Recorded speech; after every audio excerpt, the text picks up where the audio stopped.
So what I was talking about just now was before, when the business wasn't growing. We were making okay funds, but we weren't making enough to sustain ourselves. Gotcha. So we switched up the model to create that growth. Yeah. Now the other side. Now we're on the other side, right? Which is a blessing. But what's the other side, Queen? When your business is growing, and maybe it's growing fast.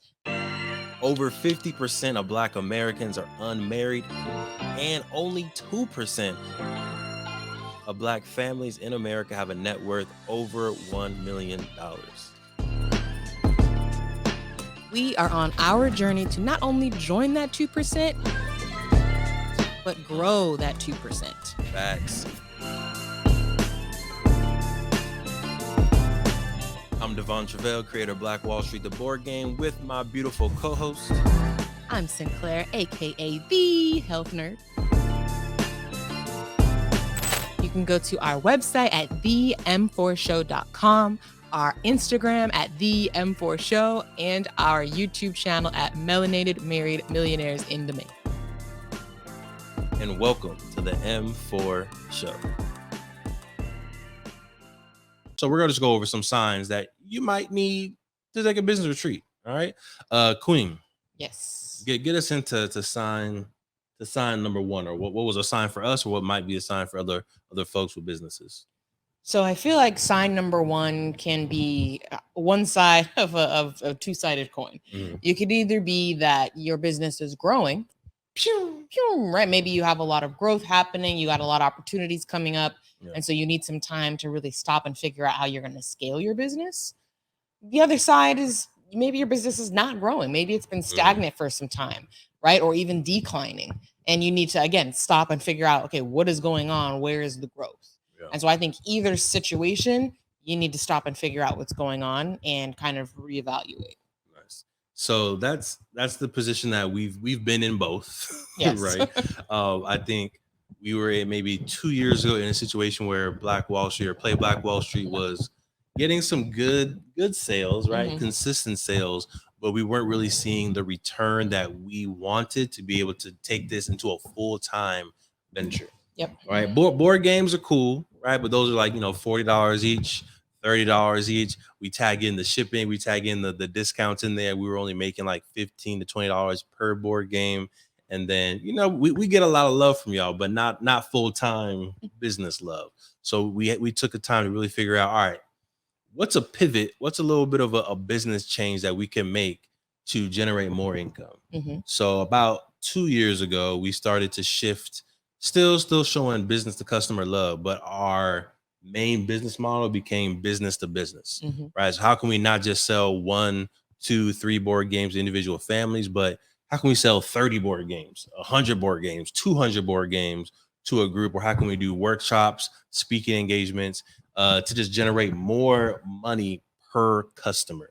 Because we believed in what we do. We still believe in what we do, but we wanted to make sure it was sustainable, right, long term, right? So taking a look at, okay, am I making the funds that I want to make? If not, is there a business model shift? Is there a different primary customer that I might be able to focus on instead to generate more income?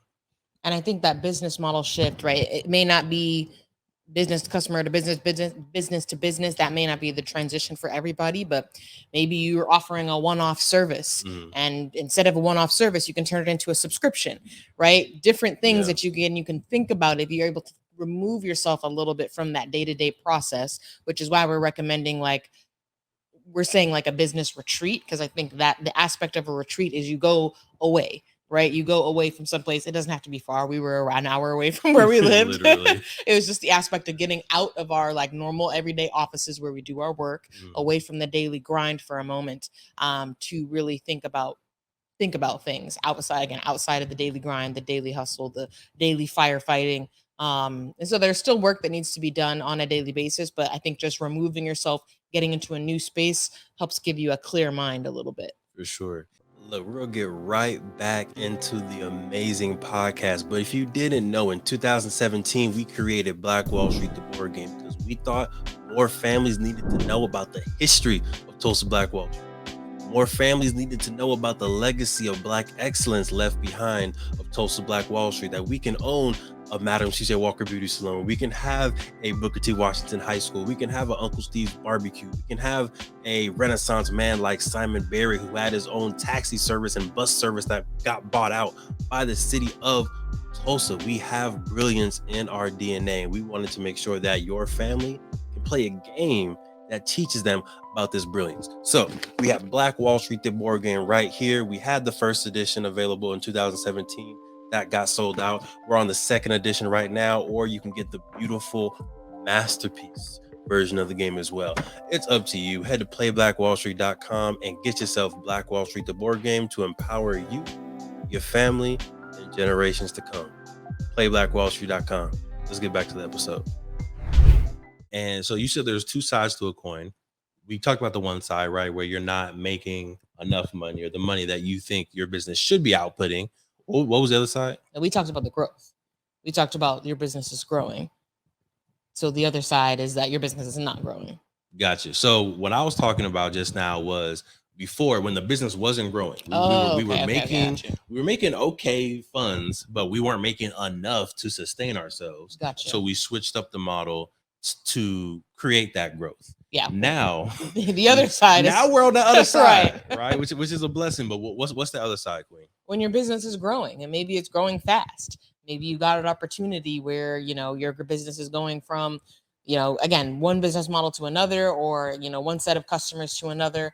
We've got a program that's going from a certain number of schools to a larger number of schools. Yeah, shout out to Lit. We appreciate all y'all. Yes, and so we have to make sure that we are set up for success there, because that's a scale, right? We're scaling our business, and so it doesn't. If you're going from, like, again, kind of a small number of customers to a larger number of customers, it's not always like relatable of just going from we're gonna do the same thing and just do it more. There's like different things now you have to put in place, right? Because we can't just do the same thing 20 different times with 20 different schools. We have to create an automate. Automate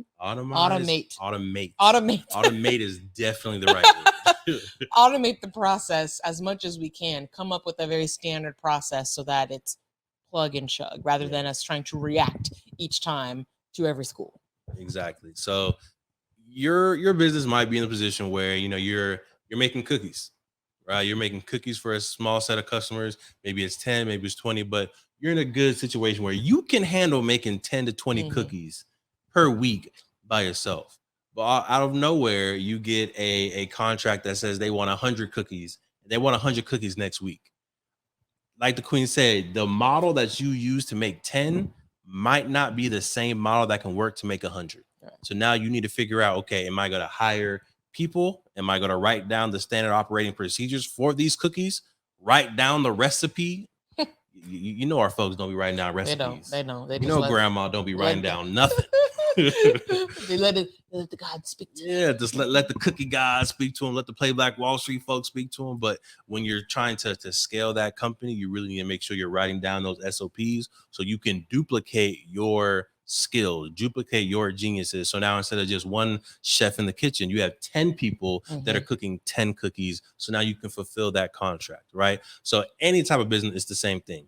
You have the person that generates the value, whether it's health coaching and webinars, whether it's creating curriculums for high school students to build their business. There's a particular person that generates that value, generates that product. You need to figure out how can you duplicate that person or automate that person, automate that person so that they can fulfill more orders in a shorter amount of time. And that's where a retreat comes in, right? You better take your time. Maybe now you can create that content. You can write that SOP. You can make those training videos. You can hire that staff. You can do what you need to do within that week to strategize. That way afterwards, boom, you can hit that ground running, right? Thank you for supporting the M4 show and our mission to increase the wealth of Black families. If you received any value from this episode, any value at all, any, do us a favor and give us a like and subscribe on YouTube and Apple, Spotify, anything, all of them, all of them, wherever you're listening, go ahead and like and subscribe. And after you like and subscribe, make sure you send this episode to at least one family that you really want to see win. We'll catch y'all next time. Peace.